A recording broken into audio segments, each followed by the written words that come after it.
Welcome to The Dependents, a podcast of conversations about how our dependence on forces outside of ourselves can help or hinder our growth in our lives. My name is Jamie Adams, and I hope you enjoy your time here.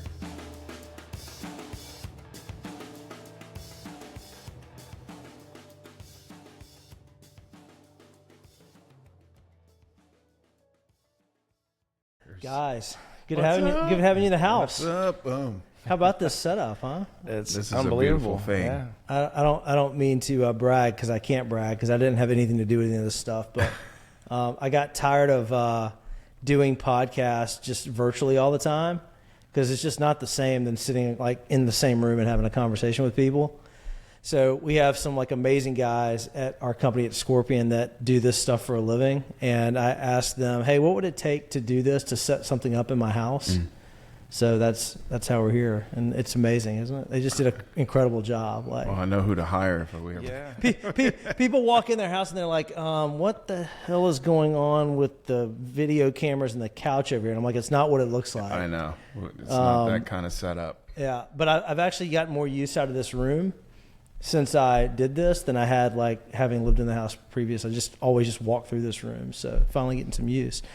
Michael Jerome Moore and Mike Graff. Yeah. So Michael, this is the second time on The Dependents This is for it. you, Yeah. but face to face this time. Yeah. And Mike, this is not your first time in the house, but your first time on the podcast. Yeah. So really excited about having you guys. Starting out, Michael, obviously people know you and my relationship with you through Better Than Ezra, and we've talked a bunch. We had a long podcast. It was actually my most watched episode, which is pretty cool. No. How about that? Can you believe they sat through all of that? I know. But Mike Graff, nobody knows you in my audience yet, so Probably not. yeah. Let's hear a little bit about Mike Graff and your background and how you guys know each other. I know you go way back, but tell us a little bit about that. Well, back in the day, Michael was in a group in Deep Ellum was where I first became aware of this guy. He was in a group called Pop Poppins, and I was playing in a group called Course of Empire, and we would see each other around Deep Ellum, playing gigs or whatever, but pretty quickly another guy came into the mix named Alan Restrepo, and he had a record store. Back then it was CDs, called Van Gogh, that was right across the street from SMU, which is where I went to school. Studied film over there, but pretty soon we would run into each other at Alan's store over there off Hillcrest and became aware of each other. And Alan ended up signing Course. He had signed some other people to his fledgling record label called Carpe Diem in those days. Rhett Miller, I think, was his first signing when Rhett was, I think, just 16 from the old 97s. They did a record called Mythologies. And then I think Leroy Shakespeare, Ship of Vibes, was reggae-styled group back in those days, and Alan put that record out.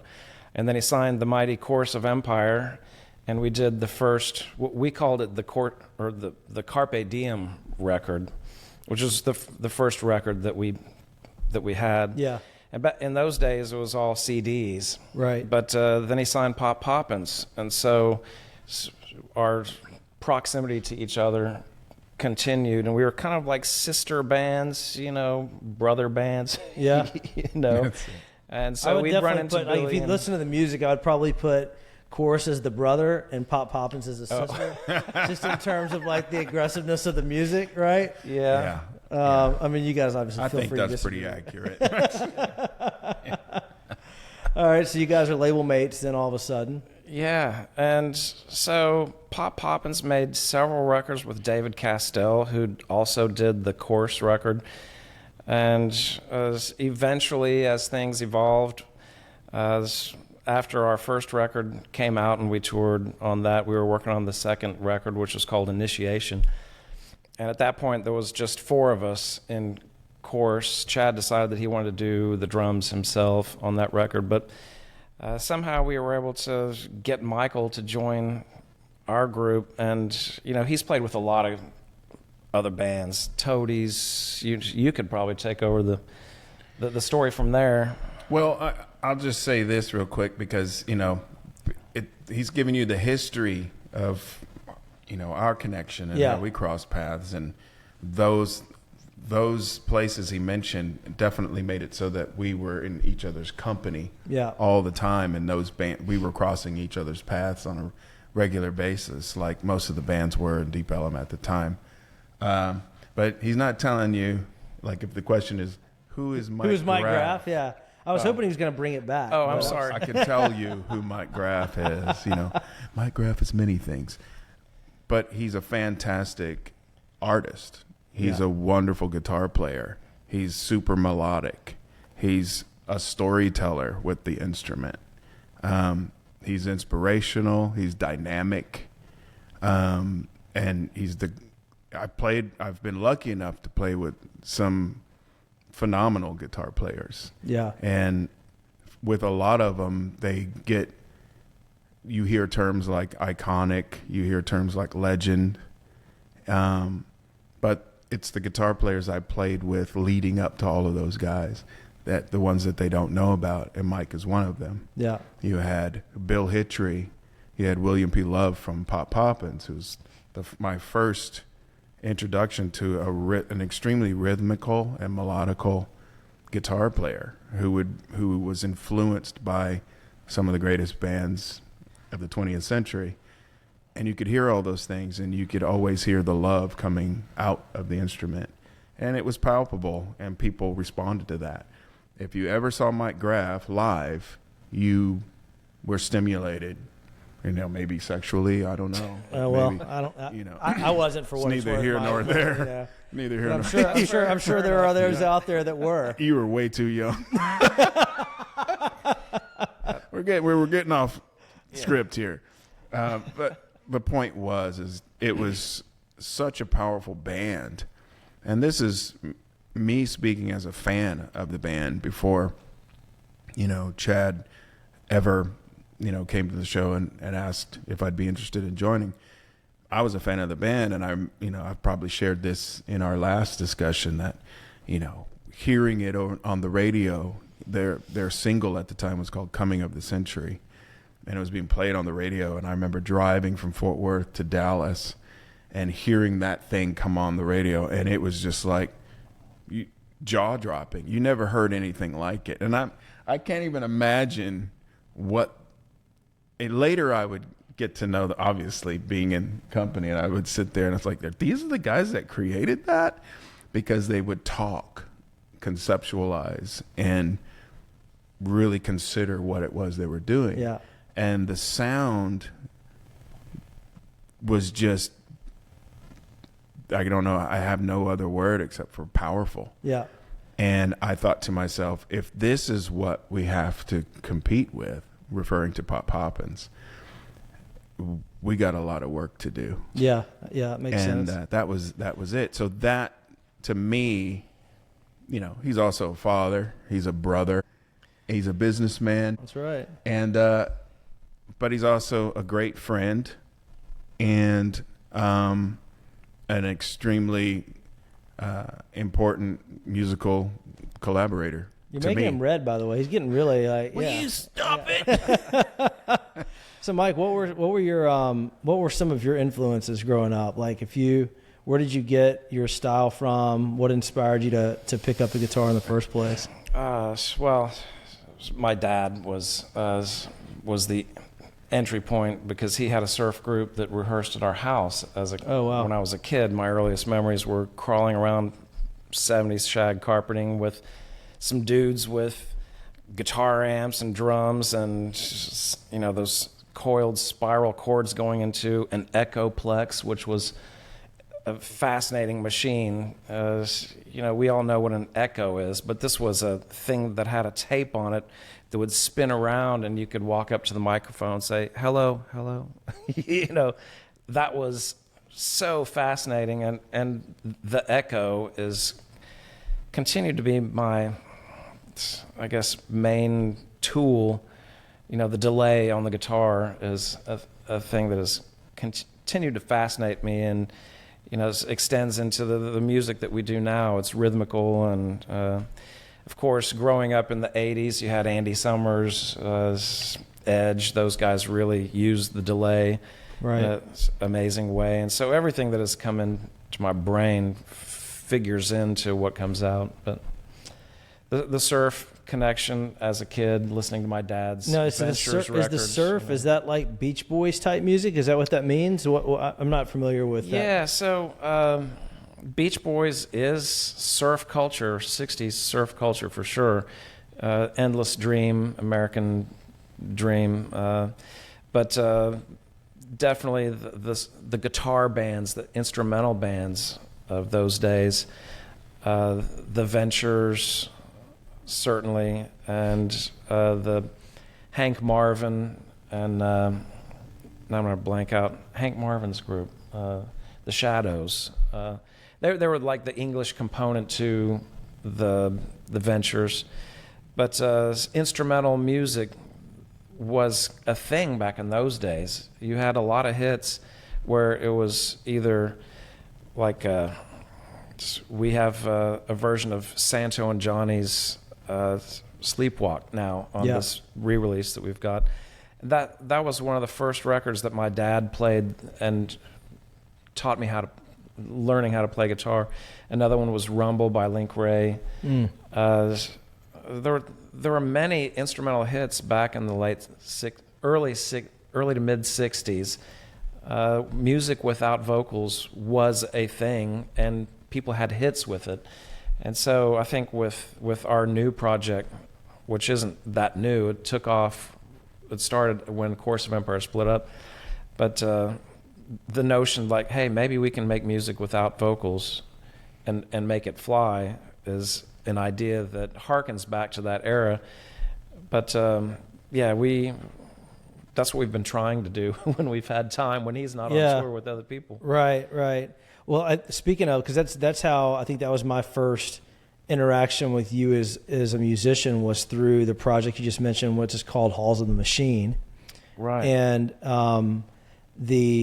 I know you guys are working on a release of a previous album again, or a re-release, but the most recent album, I guess, is a great record. And to your point, it's all just guitar, bass, drums. I guess probably some keys in the background too. Yeah. Talk a little bit. How did that project come to be? Because I'm with you. I don't listen to much just rock and roll bass music without lyrics. But that's like the one album I can put that on and I can actually work to it because it doesn't distract me with words. Nice. Yeah. But how did that project start off? So, Course of Empire had 3 studio albums, and it was aggressive music, no doubt. It was yang energy. It was full on maximum volume and stage diving and all that stuff from the 90s. But with every record, there was also a quiet part where you get a little bit of relief from that. And on the first Course record, the one we call the Carpe Diem record, it later got licensed to a company called Zoo, but the last song on that record is called Dawn of the Great Eastern Sun. Yep. And so that record is kind of a conceptual piece with a lot of different vignettes of life from different eras that all kind of link together in a kind of Stanley Kubrick kind of way. But the last song, Dawn of the Great Eastern Sun, was totally instrumental. And it was a meditational kind of piece. And what I found was that there were a lot of people that didn't care about all the rock stuff that we did, and their favorite song was the instrumental, peaceful thing at the end of the record. Yeah. And so we realized it kind of had its own audience.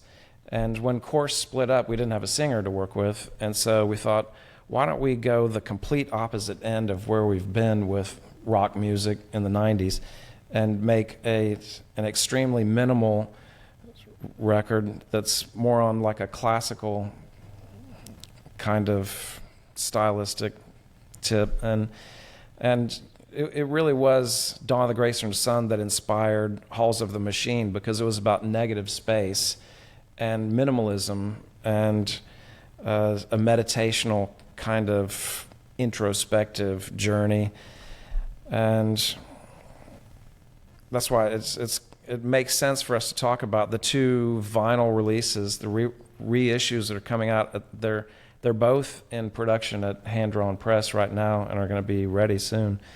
And it's because one, the side 4 of the Carpe Diem record, there's Dawn of the Great Eastern Sun, but there's also 2 other instrumentals that we did that night, David Castell and I recorded.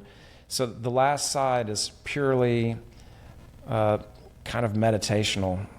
And then the first Halls of Machine record was started from that particular track, conceptually, you know.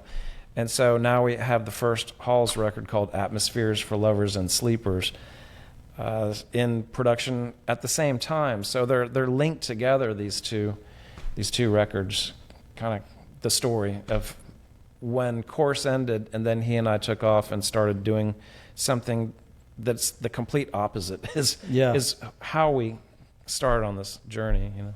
What was the let's pick that up and show that to the camera. There we go. Yeah. 1, 2, 3. 1, 2, 3. So this is your actual first album as Halls of the Machine, is that right? Right. And you got to know us on the second album, which was called All Tribal Dignitaries, which has a gatefold release as well. But this is that's great. That's the awesome. Inside of what it's going to look like. Yeah, that's awesome. And it's going to be on Coke Hit bottle that camera green. over there, Mike. Too. There There we go. Too. Yeah. Oh yeah. Great. So the painting that you see in this gatefold was painted by my dad, and I watched him paint this in 1969 when I was 5 years old. Wow. And the original is a big plank of plywood about this high by this wide, and that painting hung on the wall in our house growing up in the same room where his band would rehearse. And it's got this Salvador Dali kind of depth to it. You know, it was always intriguing to me as a kid looking at that thing because it looked like some kind of gateway to the spirit world. Yeah. You know, it was kind of haunting. And of course, my dad loved Halloween. He got into doing movie makeup and stuff like that. And so I've got a lot of crazy images. My dad was a photographer, a sculptor, did all sorts of really inventive things. But one of his great works, which not only did he pass along his guitar to me and taught me the skills to play, but it's really cool for me personally now to honor his artwork in this record. And the Coke bottle green vinyl that they're going to be doing at Hand Drawn Press works with it so beautifully. I'm super pleased that this is That's awesome. coming out, and it kind of honors my dad's creativity and his vision. So we've kind of interpreted his artwork with sound on one level, although I think there was a show that we did that Sarah Jane curated called at the IR Gallery, where around the time when this came out, where I mounted a lot of my dad's paintings in the gallery, and then hung little tiny guitar amps around. And so I went around, and this painting was one of the ones that I sort of interpreted with guitar and tried to, coax the spirits. But the story about this painting is I have memories when I was a kid of, since it looked to me like kids have fantasies of stuff, and our house wasn't haunted by any means, but the painting intrigued my imagination, Yeah. And so, Like Chronicles of Narnia, like you're jumping into a different world. Yes, totally. Yeah. Like this is a gateway to the other side. How do I go down that road and go there? How do I go through this portal?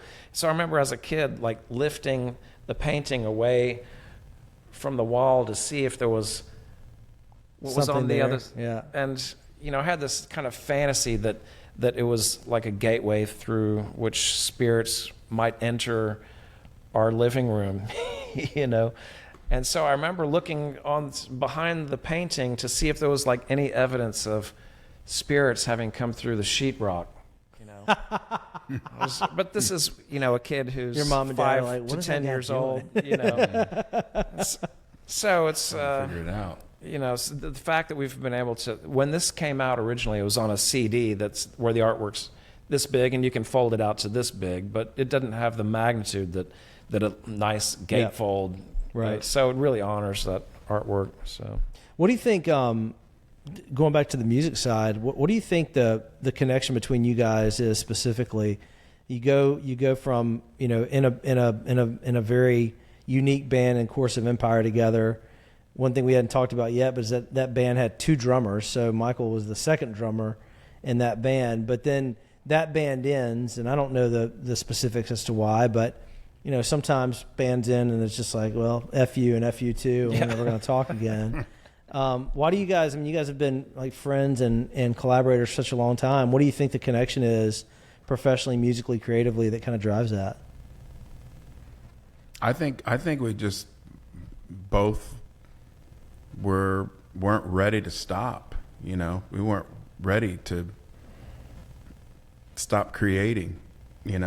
I don't think either one of us wanted what happened to happen. I think everybody, as a band, maybe everyone was exhausted and ready to move on, but it was clear that he and I were not ready to hang it up.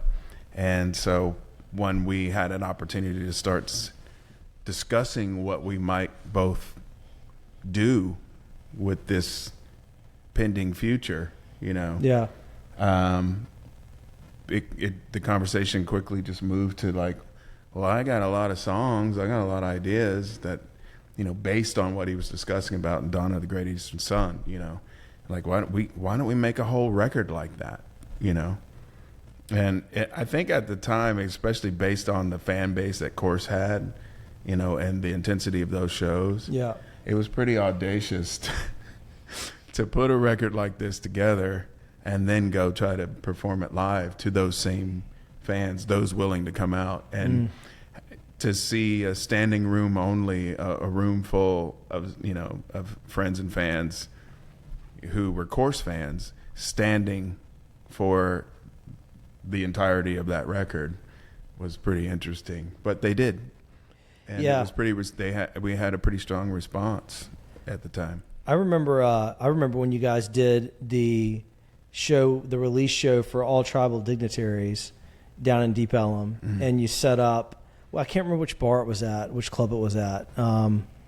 It was a cool place. But you guys set the Links. I'm thinking it was Lynx. Yeah. Yeah, Three that sounds Lynx. right. That sounds right. But you guys set up the projector, Right. and just to visually look really cool. But the place was freaking packed, and it was fascinating because, you see all these people that have been hanging around and doing shows in Deep Ellum, part of Dallas, for decades, and there was just a sort of nostalgia in the room. Right, even though that was a new record from you guys, it was like there was this feeling of nostalgia that people are like ported back to what felt like what it probably seemed like around the time that you guys actually got together and did that the first time. Did you? I mean, you guys, am I off base on that, or did you guys have a similar feeling? No, I or think experience? you're spot on. I think Totally, yeah. I think always whenever we play, I think there's a little tiny bit of hope in Course of Empire fans that the active remnants of that group might actually take you back there just for a second. Yeah. And I think every single time, with this record, the answer was no. Whereas All Tribal kind of did give you a subtle hint at, a taste of it, Yeah. Because, what there were we- a few like crunchier songs on that we one. got a little bit Bono more X. aggressive. That's a Yes. badass You song, little- man. That song remember is that. so badass. I mean, seriously, go to Spotify right now. If you're watching this, go to Spotify and search Halls of the Machine, Bono X, and then thank me later. It is such a badass.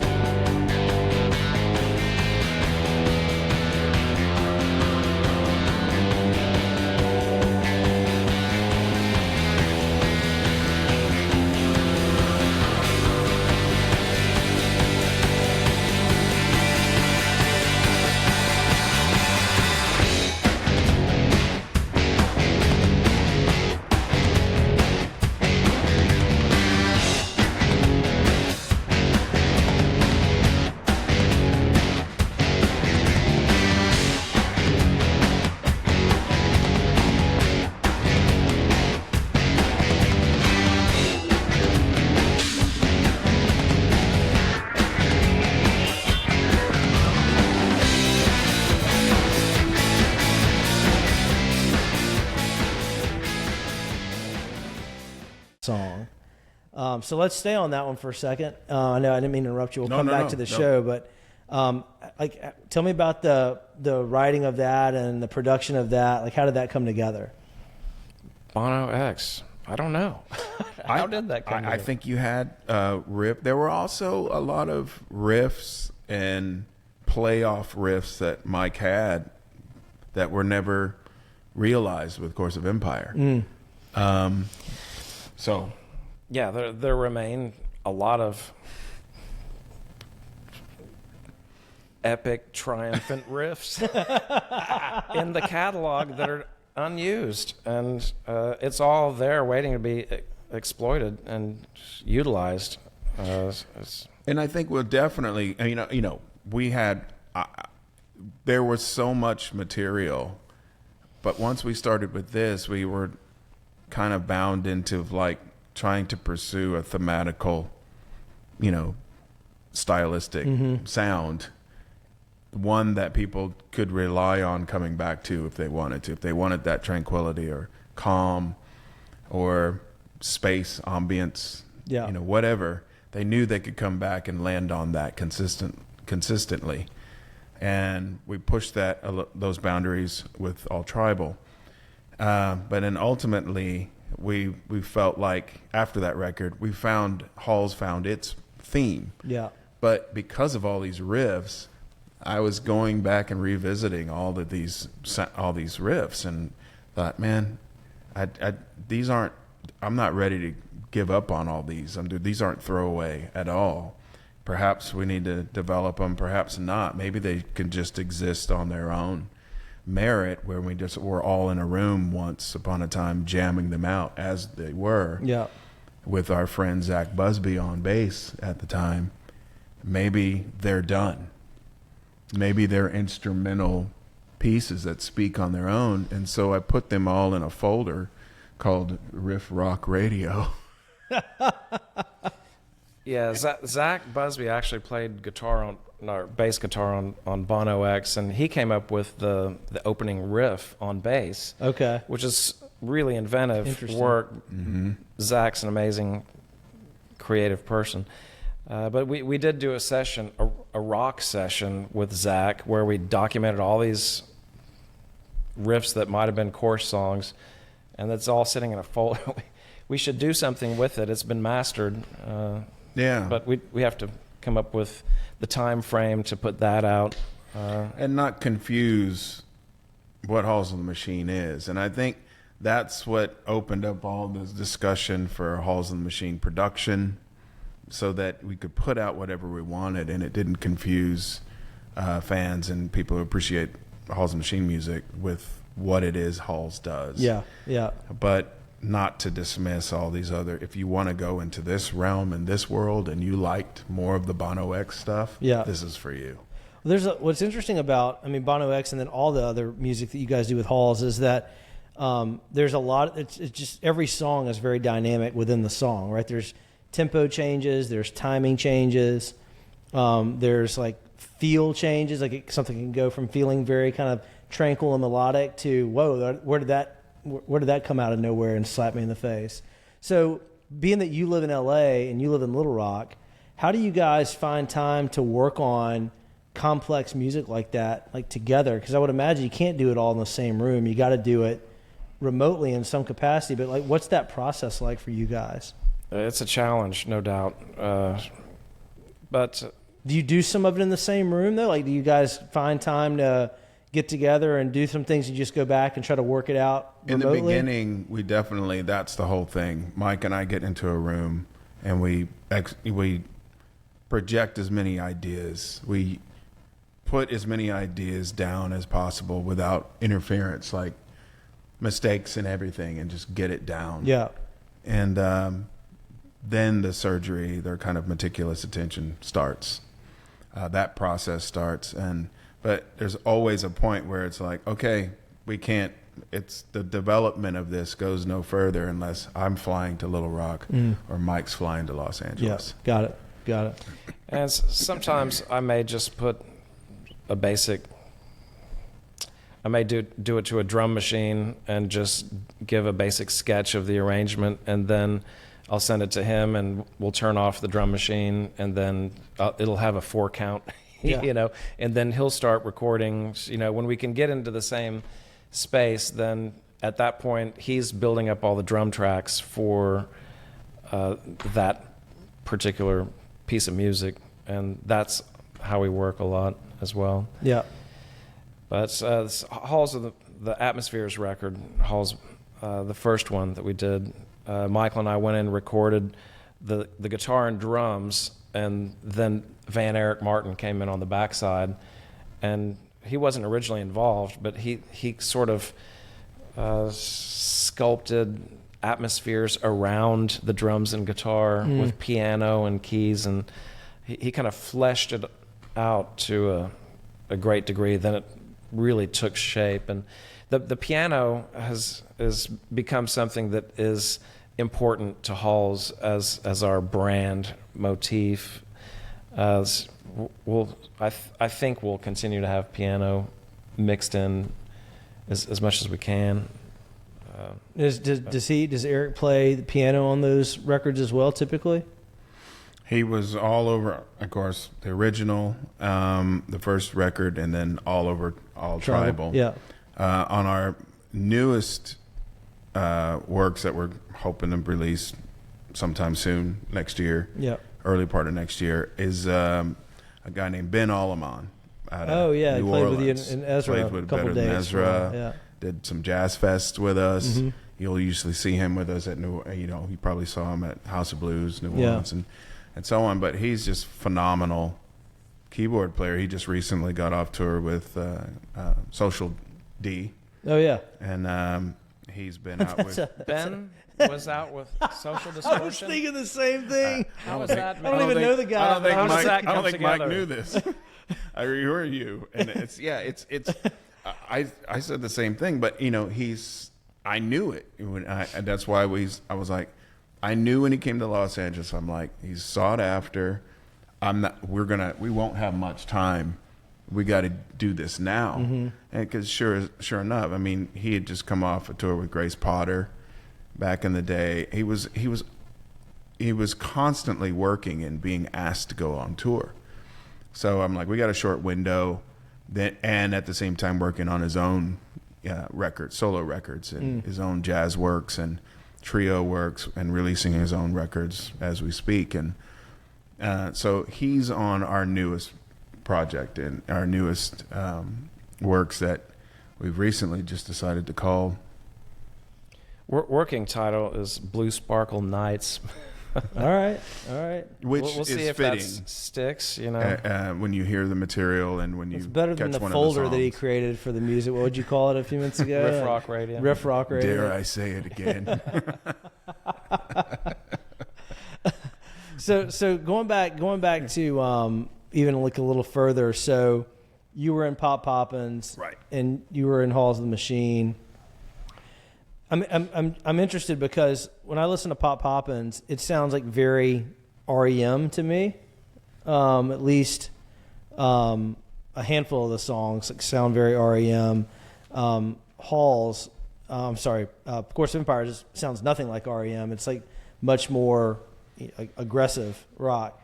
How did you guys get along musically at all, like to the point of hanging out? Was that a common theme in the Deep Ellum scene where you'd have different bands, different genres, and you guys are all kind of pulling for each other? Because it seems like it'd be like, these guys sound like a bunch of wussies. Like they don't. I know Like, what's going on. yeah, Here. yeah. Well, I would say we were fans of Pop Poppins because they wrote great melodies. There were love songs, and it wasn't just that. There was a sense of humor in Pop Poppins, and there was a sense of humor in the coarse stuff too.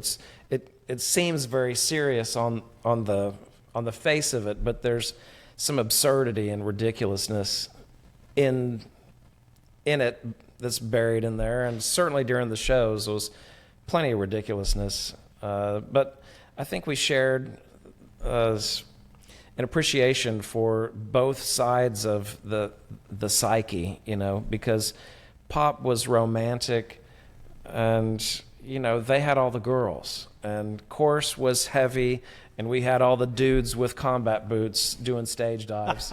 So it was two ends of it, and even in the Course stuff, there are moments where it's not all heavy, and there's some more yin energy, if you will, mixed amongst the yang.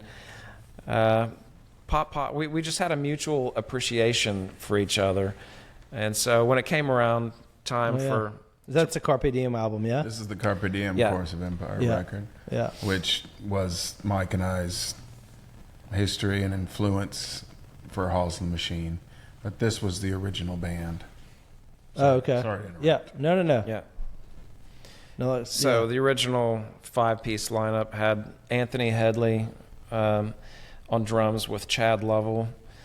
And Anthony was really a conceptual guy. His influence really drove a lot of the thematic aspects of it. And this is one of those things about chemistry. This record couldn't have happened if it was just any one of us or even a couple of us.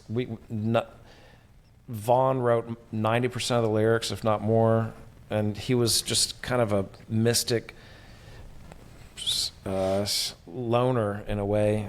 But I wrote all the guitar, Paul wrote all the bass lines, and Chad and Anthony came up with the drums together. So it wasn't like a main auteur comes in and tells everybody else what to do. Everybody really pushed their own chemistry, and really, I have to say, David Castell had a massive influence in the making of that record, and so did Alan Restrepo, by being kind of a sixth member of the band to make the budget available, and it's his stylistic vision for how it was packaged.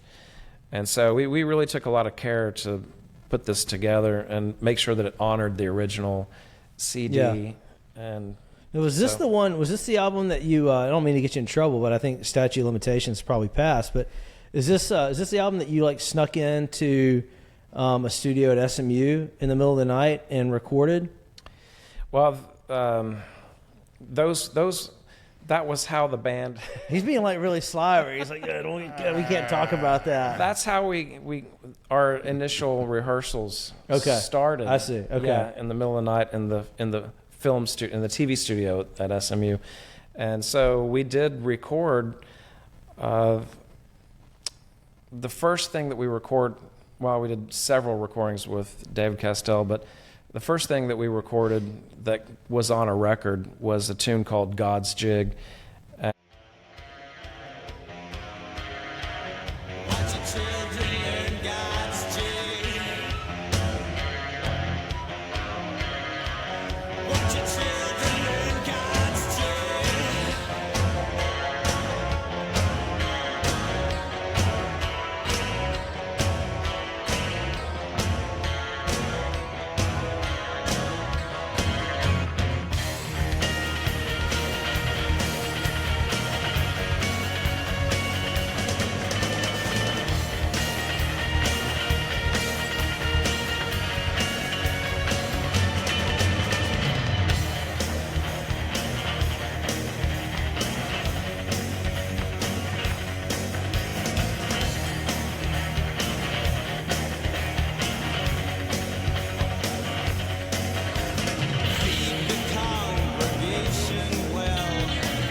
And what's really strange is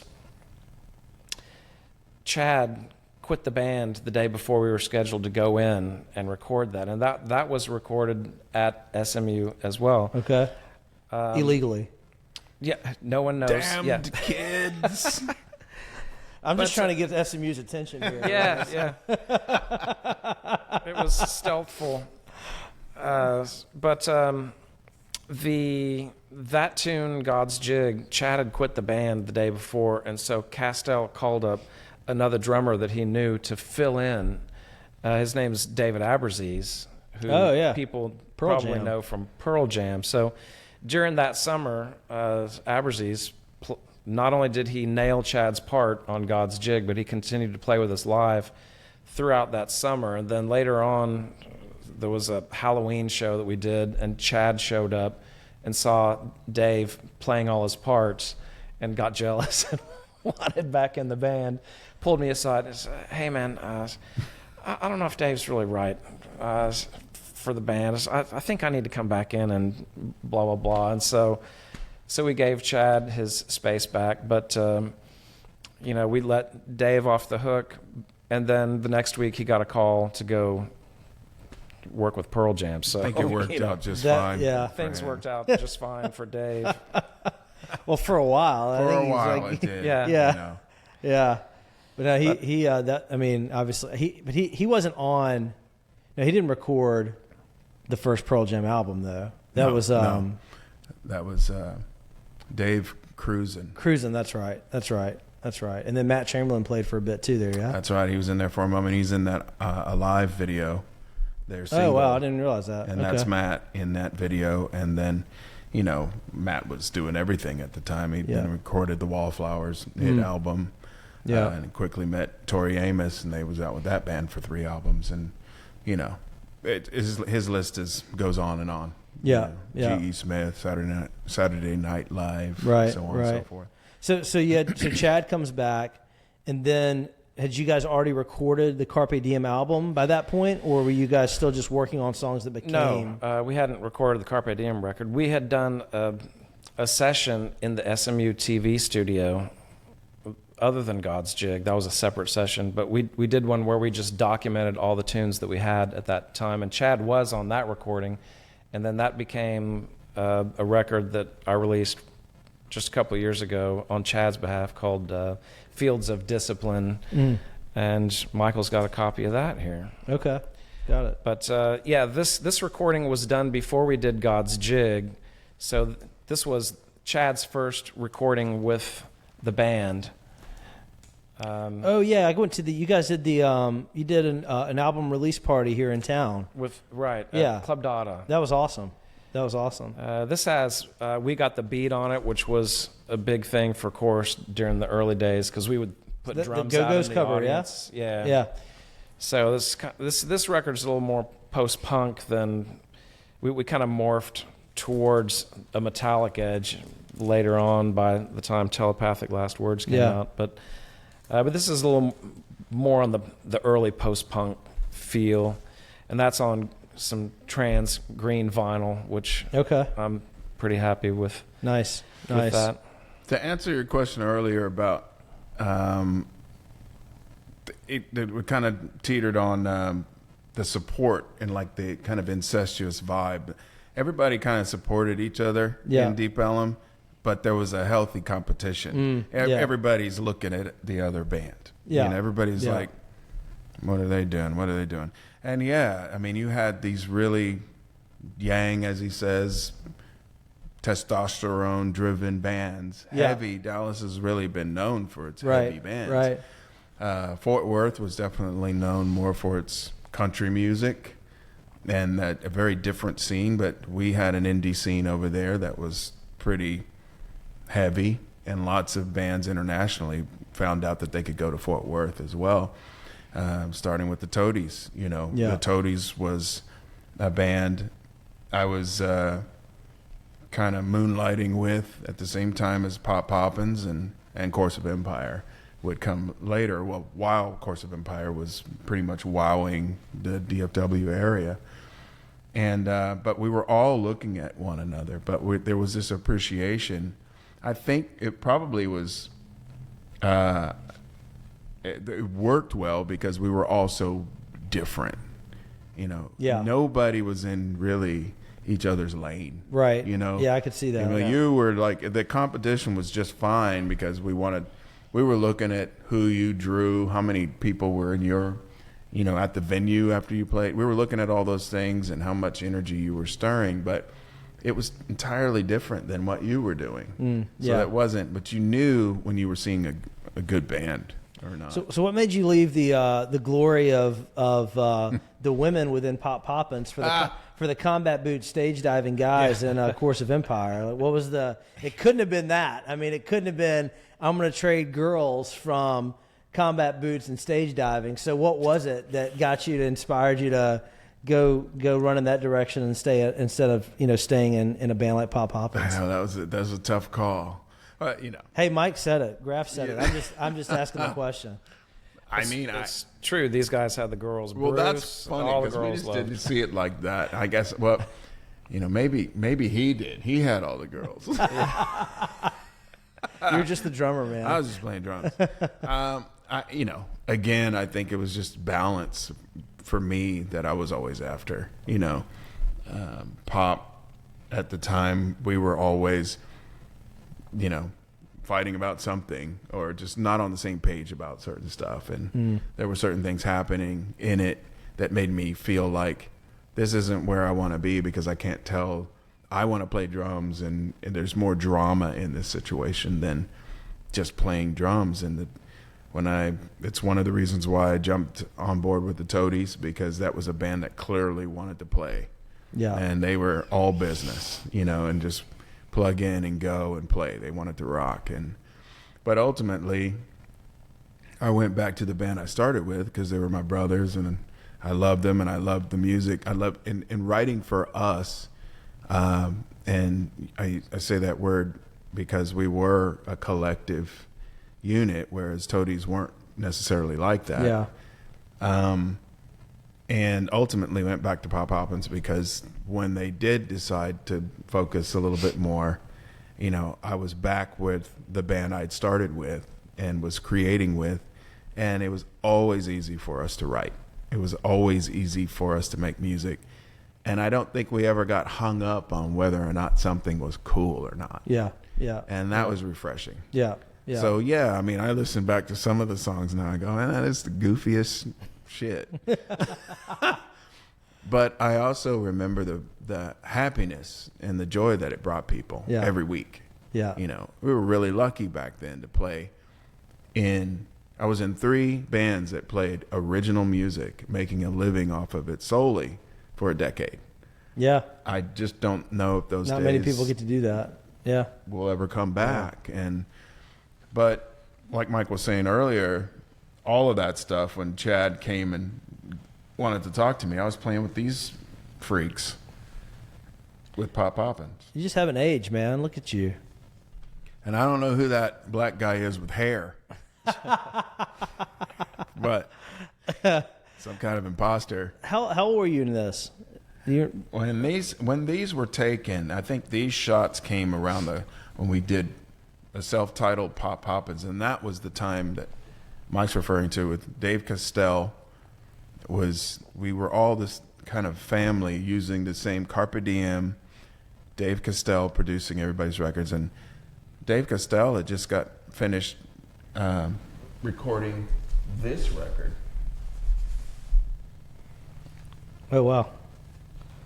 For Course of Empire. No, where did this fall in the catalog? Which one? This is the second Course of Empire record, and Castell produced the Carpe Diem record, self-titled, and this one.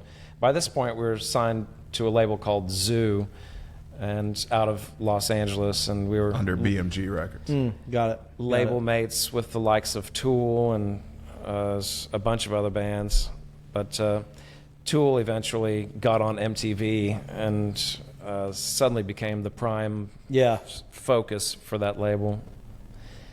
But it was Pop Poppins was still happening when we were mixing Initiation, And so we had Michael come over to the studio, or no, you said that you come just over. came by. We had just got off.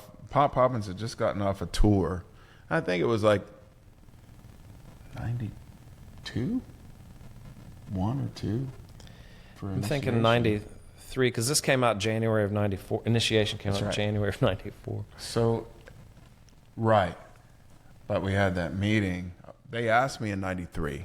The next thing I know, I'm in New York, and they're trying to work out a deal with Warner Chappell, which is a publishing company at the time, and we met a man named Kenny McPherson, and they were being wined and dined, and so this was about October, November of '93. Okay. So they must have been recording this in '92, or maybe the early part of '93. Pretty much 90. Yeah, on and off during '93. Castell was building his studio when he didn't have a studio when we started recording this. He still was recording the drums from his truck, but in the process of making Initiation, he and Chad and Gary from 10 Hands built the studio that we finished that record in. So it was a process of recording an album while you're building the studio, which was stressful for Dave, for sure. Both records were stressful, but Dave is a genius, and if you put him under duress, he will amaze. Gets better. Yeah. He's like a Van Eyck too. Got it. If you give him a gamut of, which we always gave him ideas to work with, and which pissed him off, but then he'd come back and have some way to make it happen because his brain would keep working on it overnight, and it's okay, we're going to do it. Yeah. Here's how we're going to do it. And he came up with so many amazing ideas for both of these records. This Initiation album is full of, surprises and creative nuance that hadn't really been utilized or exercised at the time. And it was a time, though, of the hidden track. Everybody wanted to put the hidden track on a record, and everybody wanted to put as many tracks as they could on an album because we were in the age of digital CD format. What's the first, not to rabbit hole, but what's the first hidden track you remember finding on a record? Do you remember? Oh, my goodness. Yeah, like something I bought. Mine was that first Green Day Dookie record. Oh, wow. It was I think it's the drummer that sings that. It's like it was a pretty crass song, especially for like a teenager, because I was probably, I don't know, 14 or 15 when that album came out. But it was that I was alone, I was all by myself. Like he's like talking about like sneaking into a girl's room, basically. Do you remember that? No, I don't think I ever heard that. Okay, well. So what year did Dookie come out? Was that 94 I think it was 94. 94, 95, because I was 14 or 15. That was the thing, and it's like they were on the cusp of that stuff. So when I think about think about who did I first notice doing that? Yeah. I know there were other bands doing it, but I only remember Course of Empires. Yeah, it's funny. No, but you're right. I mean, now that you brought that up, I'd forgotten about that. Now that you brought it up, though, I remember several albums back. There was a Queensryche album that that had a hidden track on it. Oh gosh, there was a Counting Crows album that had a hidden track on it. So I completely forgot about it. Once the ball got rolling, that was almost mandatory. Everybody had like the record went in and just let the CD keep playing, spinning and spinning, and then like X amount of minutes later, blah. Well, they went a step further and put there's a hidden track before the album starts. Before the album starts? Mm-hmm. So this was when the CD starts with track 1, it starts with a tune called Hiss. But if you hit the rewind button after track 1 starts, you can rewind back before the beginning, and there's a whole other track. Okay. Mike, it's really hidden. Yeah, it's called Running Man. Who even thinks to go rewind it from track 1? Nobody. So how long did it take? Do you remember the first time somebody brought that to your attention? Like, hey, I found the hidden track. Well, the word was out amongst people at the label, and eventually the word trickled around. And, I got it. And so that was fun. And the other one was there's a tune called Initiation in there, and it goes into this section that's just noise that we stumbled upon accidentally one night and just hit record because it sounded so disturbing, terrifying, and magnificent and beautiful at the same time. So it's just a loop of feedback that just splayed out a bunch of notes that created a melody, and so we recorded it. But in this track, once you go into this section, we called it the gate. The gate was recorded as out of phase, and so when you hit the mono button, in digital you can do this. You can't do it on vinyl, but if you hit the mono button, all the noise would cancel each other out. And so in the middle of all that noise, there was buried this sort of hymn thing that Vaughn had written called Tomorrow. And we recorded Tomorrow in a parking garage that was several floors down, so it was all natural reverb. And so at one end of the parking garage, Castell set up a microphone to record Vaughn singing, and that at the other end of the parking garage, Chad had a big floor tom, and they set up a microphone down there. So when Vaughn hits the point in the song where he goes, tomorrow, then Chad hit the tom, and in absence of any other noise in the middle of the night with no cars and people and stuff, you became very aware of the reverb from the drum 50 feet down the way, of the reverb hitting, and you hear the high frequencies come down the wall, and then through the floor you feel the bass frequencies that are 10, 20 feet. Wow. Those waves are, that's cool. Those are coming through the cement. Yeah. And so it's like in an anechoic chamber. It allows you to really focus on singular sounds. In another way, if you are having trouble with your hearing and you get your ears cleaned and suddenly like, oh, I'm not going deaf. I just, need to go see an ear doctor. Suddenly your vision becomes more acute because now you can hear a lawnmower a mile down the road. Yeah. You can hear every leaf blowing, and so when you hear those things, you see them. And so now your vision is way better than it was when you can hear. But hearing is seeing, seeing is hearing. Yeah. These are some of the experiments that we did that Dave indulged us on, and a lot of these were his ideas. But it's the chemistry of having a band pushing a producer and a producer pushing back and being committed to making something unique happen. The mono button thing on Initiation was unique. Nobody had really done it. Was a known thing in physics and in sound by engineers, but nobody had really exploited it artistically on the record. Right. Before that time. So there were several Easter eggs on there. And of course, when Initiation goes into the gate, the track listings start counting down to 23, and then that's when the next tune takes over. So a lot of mystical things like that that we planned in there.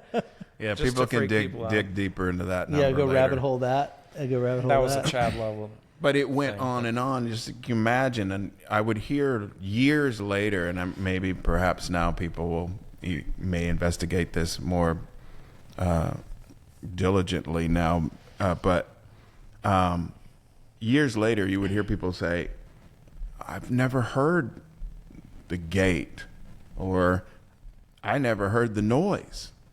depending upon how they were listening. Oh, listening to it, yeah. You know, and these are only the people that had the mindfulness to think, Right. to rewind, Right, or they found out that they could. Yeah.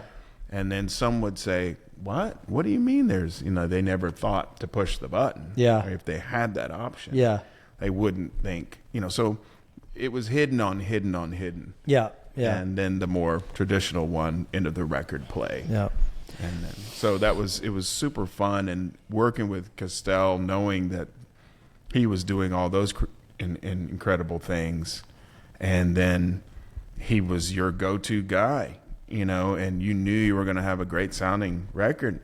And that's what made the artwork for this record is basically remnants of the Pop Poppins record. Okay. Got it.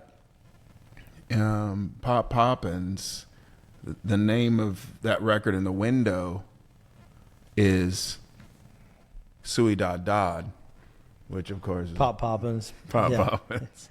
You guys are so clever back in Everybody's the day, being man. clever and tricky, you know. So Hidden tracks. here we all are, you know. Yeah. Yeah. But at that time, look, there was just so much richness to work with, and I felt like this. You know, most drummers get the incestuous tag anyway because drummers tend to be needed, you know. Mm-hmm. Yeah. And they're playing multiple gigs, and whether it's just, you know, it's always for fun when we're younger, and then becomes a little bit more necessity with age, Yeah. and Yeah. paying bills and stuff.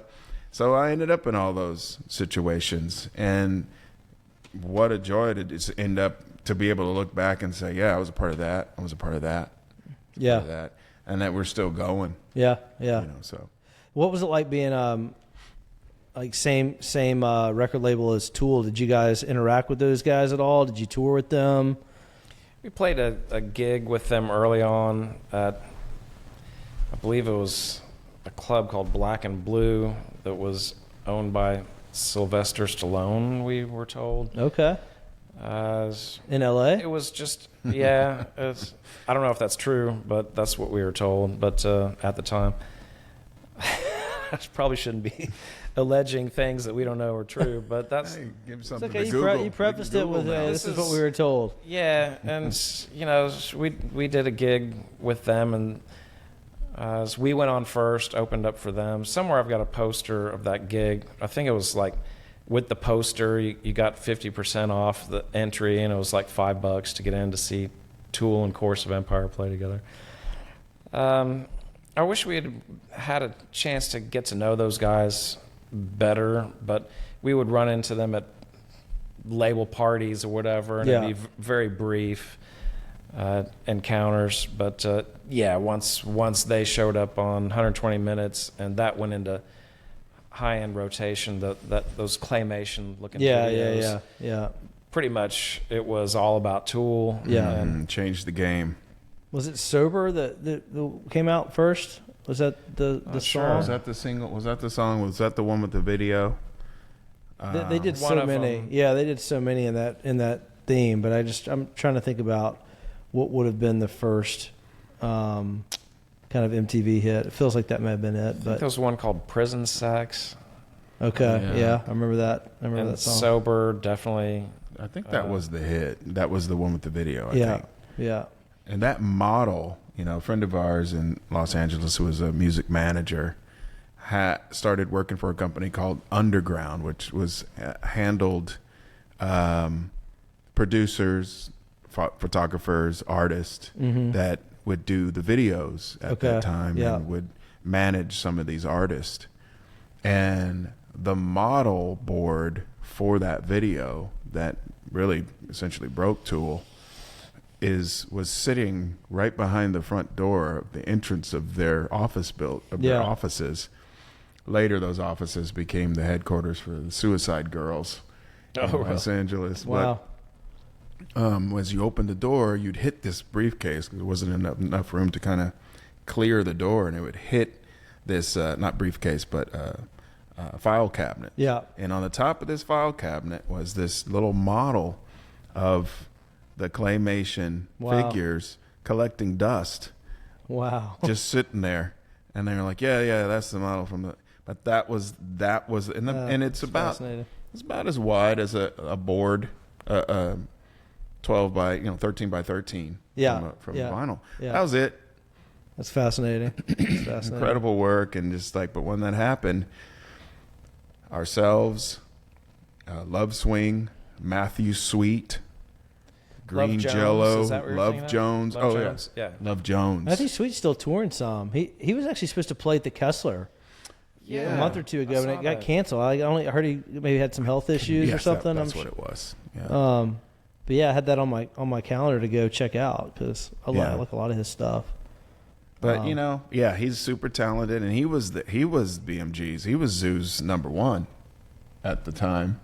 Yeah, Matthew Sweet. But we were girlfriend. Oh yeah, that's right. Big deal. That's right. But we all knew where we stood after that happened. Yeah. So how did that play out? I mean, I know that there's no shortage of stories of it just not working out with bands and labels, but for you guys, like, what were some of the unique points on why you think that didn't kind of come to fruition? Well, there's many factors. Every artist assumes that they're brilliant and the world should know their stuff, and I think we made some great stuff ourselves, but there's just no telling what the public's going to react to. Yeah. And if when we did play with Tool, when I stood there and watched them, they seemed like just any other math rock metal band in any city. To me, I didn't think anything of it at all. But as things evolved, clearly they evolved, and certainly having the juice of MTV and Lollapalooza, all sorts of opportunities. Yeah. Put you in a position where you can dream up stuff and make things happen. And those guys certainly evolved in the scope of what they could do. And Zoo was right to this is something that people don't know about how labels worked in those days. They'd sign 50 acts, have budgets for 50 records. Whichever one hits, all of the promotional push goes towards that one thing, which finances next year's 50 other records. Yeah. And we didn't know that that's how it worked. When we kind of assumed that everybody has the same kind of promotional budgets, but things change. Like once an act has broken on MTV, they're on Lollapalooza. They were right to put everything they had behind Tool, and clearly it worked out well for them. Yeah. But it's just you never know what the public's gonna dig. I mean, if we had more melody in some of the songs on Initiation, who knows? Maybe if a different tune was on, we had Infested as the tune that we pushed, because in the live show, after the drums had come out, then it all made sense if you saw the band live, and that tune really drove home the live show. So everybody thought that was an important single to put out for Chorus during that time. But it wasn't super melodic, it wasn't a tune the girls are going to sing, driving down the road. It was very percussive and very kind of Adam and the Ants kind of percussive. Yeah. It was definitely about the live thing. But it's art, art goes out there, does what it does. And what's weird about hit songs is there's so many stories about bands that go in, record the entire album, they put all their effort into it, and then the label comes back and says, "Oh, we need a B-side," and just throw something out. So like, just what do we got? Okay, just do some nonsense. Yeah, and then that's the tune that becomes the hit, because they just, you don't know. They're the subconscious short circuits because you don't have any time to work on it, and so you just go with your intuition and you don't overthink it, and it just goes out, and suddenly everybody likes the thing that you did as a joke. Yeah. And that's kind of how it happened for us as well.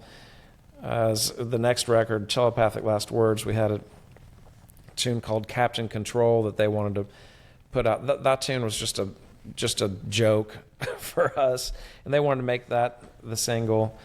When Initiation came out, they wanted to push the remix of Infested, which was kind of a yuck joke as well, you know.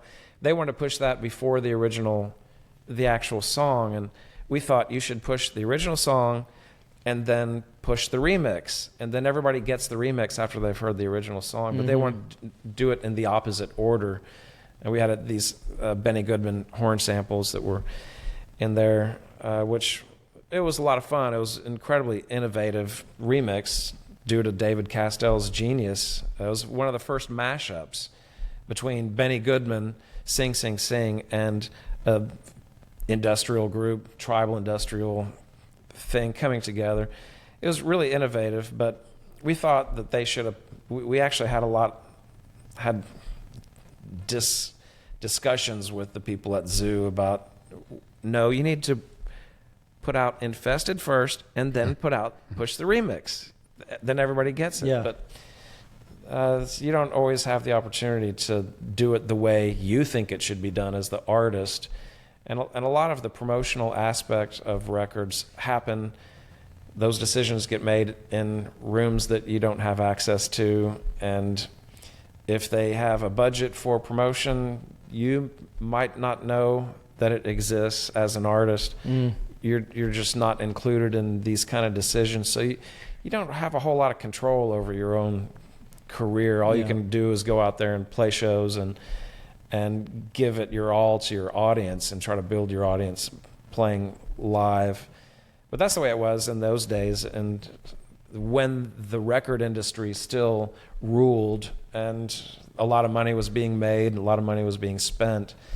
It was a strange thing to get swept up into, for sure. So if you curious, just going back to that time, if you could go back and give yourself advice, right, knowing what you know now, during that particular time, right? Like, I know we'd all do that in different ways at different periods of time, but like at the Course of Empire time, when you do have some attention, you got a lot of momentum, and certainly in the DFW area, you get picked up on a label. If you could say, go back to your former self at that point in time and say, listen, for the next 2 years, instead of doing this, which is what you're going to want to do, why don't you do this instead? You've ever thought about that? Oh, yeah. We've thought about that. Michael, do you have any insights on that? I definitely thought about it with Pop Poppins. I mean, there's a lot that I wish I could, get back at those things. There's plenty I would never have changed at all, but, What's one thing, like one specific thing that with Pop or with Course during that time that you moved to England? Okay.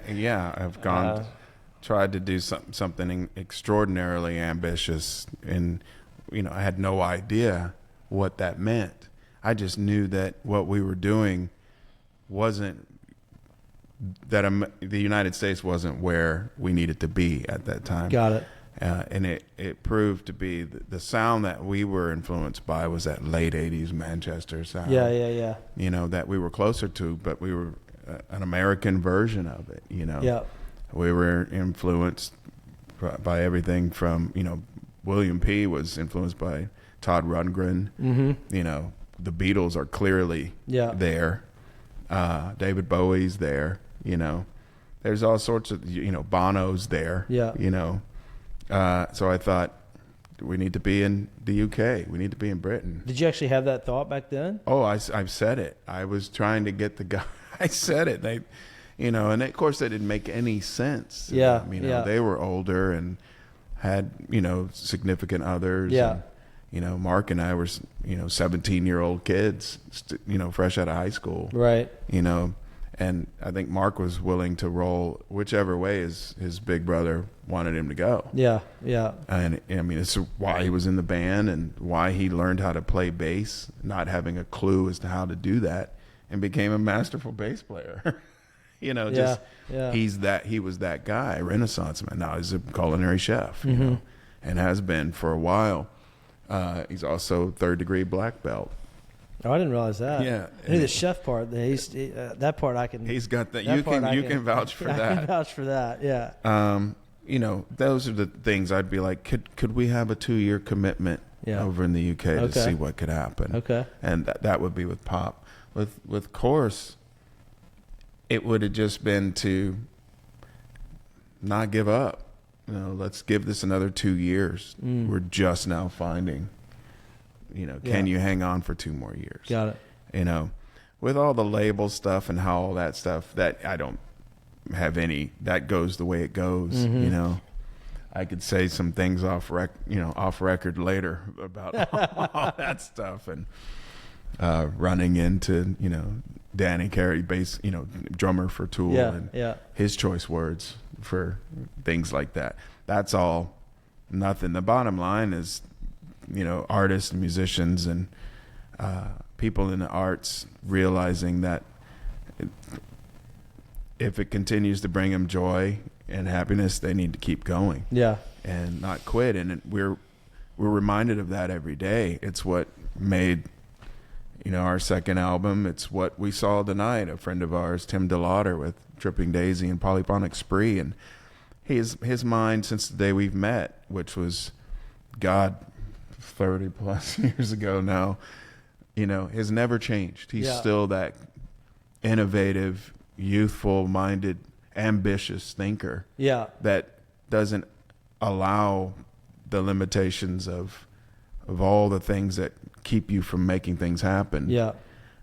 He doesn't allow any of that to stop him. He makes it happen eventually, you know, and when he does, it's a beautiful piece of work, and it's challenging, and it's cerebral, and it's, you know, it's artistic, you know. So we should mention, which I came into town this weekend to see the Deep Ellum block party. And hoping to see some young bands that I haven't seen before and just be part of the community and all. And of course, Polyphonic played out. They set up a stage out in the street, which was really cool. And the band played great, and Tim gave it everything, as he always does. And you know, we've known him since Tim and I worked together at a restaurant back, and before Tripping Daisy even started, and we're having conversations back, which is crazy to think of. But was Tripping Daisy I Got a Girl? Was that their hit? Yeah. I remember, man, I forgot about that. That was one of them, but yes. That was in that same kind of time period, though, of Toadies with Possum Kingdom, and like when those all kind of hit the radio around the same time, right? Yeah, and so they played last night. Today we went to see the Polyphonic Atmosphere film, which is a dome film. Oh wow! That is stunning. I don't know how they got this concert, thing. Like a live concert? It's not a concert film. It's just a conceptual psychedelic dome experience, which is, you know, most people are aware of the U2. Oh yeah, like the sphere thing in Vegas. Well, this is like on par with that. Okay. And it's just a stunning work. It raises the bar of where art and music and performance are starting to come together. There's now all these dome theaters that are under construction around the country to make use of this technology of these seamless projections, and so Tim is on the forefront of that, and it's really inspiring to us to come into town and see what someone that we've watched their career. As you know, the early days at Trees, when they were creating these spectacles, there was a level of stagecraft that was being developed throughout the 90s that Tripping Daisy was definitely on the forefront, with Scott Berman doing all the projections, and as that all evolved, I would say that Course was part of the theatrical aspect that was innovative during those days. Certainly Ugly Mustard did a bunch of crazy things at Trees. I would think of those three bands might be in the group of people discussed as people doing crazy things on stage in Deep Ellum at Trees during that time period. But now that Polyphonic's getting into filmmaking, which and syncing this entire album. Did you pull this up, Mike? Mm-hmm. And we have to promote our friends here. It was amazing to sit there and realize that people that we know have spearheaded this new frontier kind of experience, and I'm just really intrigued to see where this will go in terms of not concert films necessarily, but bands getting into conceptual film, tied in with their music is really cool. It's where it seems things are going, and it's just great because I mean that we had these visions back in the day. We didn't have the technology. Obviously people were hanging sheets up. Yeah, right. That's as far as we could go. Video projections of psychedelic spinning kaleidoscope stuff. And I mean, you had bands in Fort Worth doing that all the time. Yeah. Right. Yeah. And every warehouse from here to San Francisco was basically filling in old warehouses that they could crash into and projecting stuff on the walls. That's as far as it could go. Now it's video game level. Yeah. It's like, what? And then, I mean, even the terminology from 2K to 8K and, the LED and the fine pixelation of everything. And it's just, and the scope that you can handle. And so the Sphere in Vegas is definitely is spearheading this, who knows how long it'll last, but there's a window here that everybody is clearly wanting to take advantage of. They're building another one now. I think they're building one in Dubai now. So when you get this specifically targeting building these observatories specifically for film and concerts and stuff, that tells you that it's here. It's like this window, and they'll ride it until people become bored again. But it does give us yet a new opportunity to just go to finally actually realize a lot of discussions that we used to have about what Halls in the Machine, where we wanted to go with it.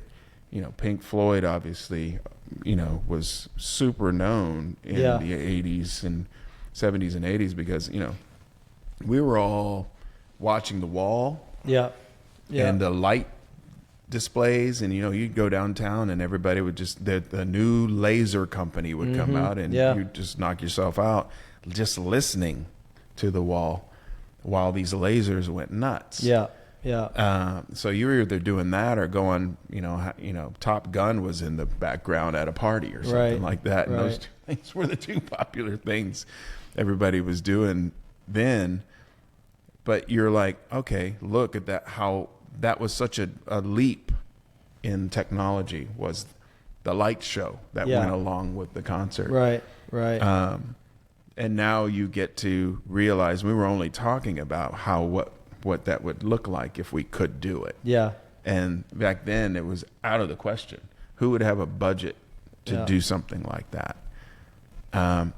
And what it would take to try to pull that off on your own was just phenomenal. Now it's like we just witnessed tonight that not to take away from the work that went involved. Now I'm regretting having sat around and done work for 3 hours instead of joining you in that endeavor. It'll continue to run. You can see it. That's really cool. So that's what Mike's in town for. You're in town because you're playing Better Than Ezra. In town to this is part one of our Legends of the Fall tours that we do annually, and this year we're focusing on the South and the West Coast, which we hardly ever get to do. So part one's finished, where we finished in Dallas last night, and here in Dallas last night, and then we'll resume in San Diego and work our way up north, up to the West Coast. Yeah, Mike and I were commenting. We were, last night, pulling out Rush. Yeah. The overture. That's not really. That's not very Better Than Ezra. That's definitely not better. I told Mike and I were were chatting like during the song a little bit. And we were kind of looking around at the crowd, trying to figure out what percentage of the people there knew what that was. It's been funny since we started doing it. I can count the number of arms in the air when we started it on one hand. All guys too, for sure. Mostly, yeah. 1 out of the 5 was a woman. And they would be the first ones to say, "Nice work on the overture." I was like, "Uh-oh." Wow. Because your biggest fear when you're trying to do a Rush cover are the drummers out there, or just the fans in general. Neil Peart is God, so don't F it up. It's like screwing with Springsteen on the East Coast. Don't do it. Yeah. Don't disrespect the boss. Yeah. Don't disrespect Neil Peart or any of the guys. So if you're gonna do it, bring at least show the audience passion. Well, it sounded great.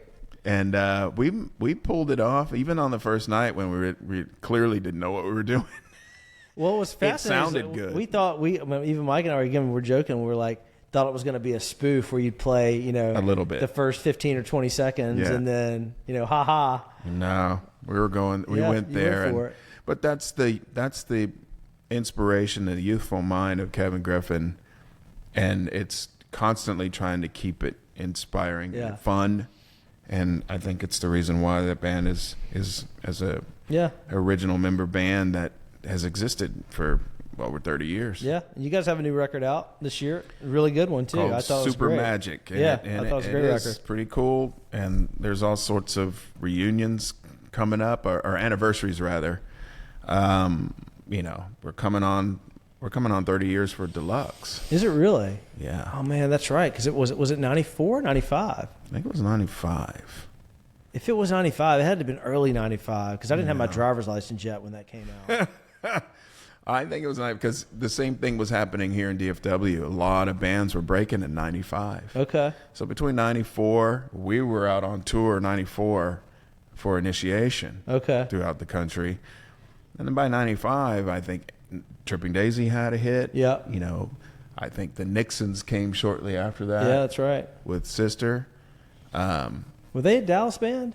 They're from Oklahoma City. Okay, got it. But like so many in the region, you came to Dallas to get it started. Yeah. All the Fort Worth bands came over. Who was the other? Wasn't there who's a band that sang Deep Blue something? Yeah, they had Breakfast at Tiffany's. Was that a Dallas or Oklahoma? Dallas. Well, Mike, we're wearing Mike out tonight, man. Like, we started this thing too late. Good God, what? And of course, the Toadies broke with Possum Kingdom. Yeah. So that time was like huge in North Texas, and it was huge in New Orleans for Better Than Ezra. Yeah. And from that moment on, I'll meet fans all the time that, their Better Than Ezra experience started in 96 for them. Okay. But then the old school Better Than Ezra fans, and they'll let you know who they are. Yeah, of course. Or the LSU, Baton Rouge crew, deep cut Better Than Ezra fans who've been there from the beginning. Their home will always be Baton Rouge, New Orleans. Yeah, right. Even though they started in Boston. Yeah. On a summer school excursion. Home is LSU. Yeah. Well, guys, it's been fun. You got a lot of good stuff happening. You got we did re-release coming up of the Pop Poppins album. We got Course of Empire. We've got Halls of the Machine. Yeah. And you guys are going to keep working on new Halls of the Machine stuff. It sounds like too. Yeah. Yep. That's awesome. It. Coming to a theater near you soon. You guys going to play any more? Like before we wrap, you going to play any more gigs on the Hall stuff? Are you guys going to get together and try to do that again? Yeah. Oh, we have to. That was awesome. We've got got product to sell. We got to move units. It was so good. I remember because the first time I met Graff was the week that he had come in to rehearse for that gig that you guys were doing, and y'all were like warehouse kind of. We were at place. Our buddies most of the time over Duncan Black's. Oh yeah, studio space. Yeah. Rehearsal space that he has, and graciously loaning us. That was the first time I heard Bono X and his drums. I walked in and you guys were rehearsing that song, And I was like, It's fun. It's a banger, and that that's the remnant of the energy that I know Course of Empire fans just would do anything to get back. But time does what it does, and that hit everyone because we were younger. Yeah. But I heard a friend in Germany heard it, and he was like, that reminds me of the Prague years. The Prague years, yeah. That song is kind of proggy. I mean, he just loved it. It's very Prague. Yeah, that song is very proggy. I'd agree with that. No, man, I really appreciate the time. This is the first. Thank you. This is Thank the you, first Jamie. one in my house since I got all this stuff set up. So Break it in. This is awesome. No, love having you guys, and look forward to the stuff that's coming out. All the best and the greatest successes ever, brother. Amen. Yeah, Thanks, right. guys. All right. See you soon, guys. Cool, guys. That was awesome. Yeah.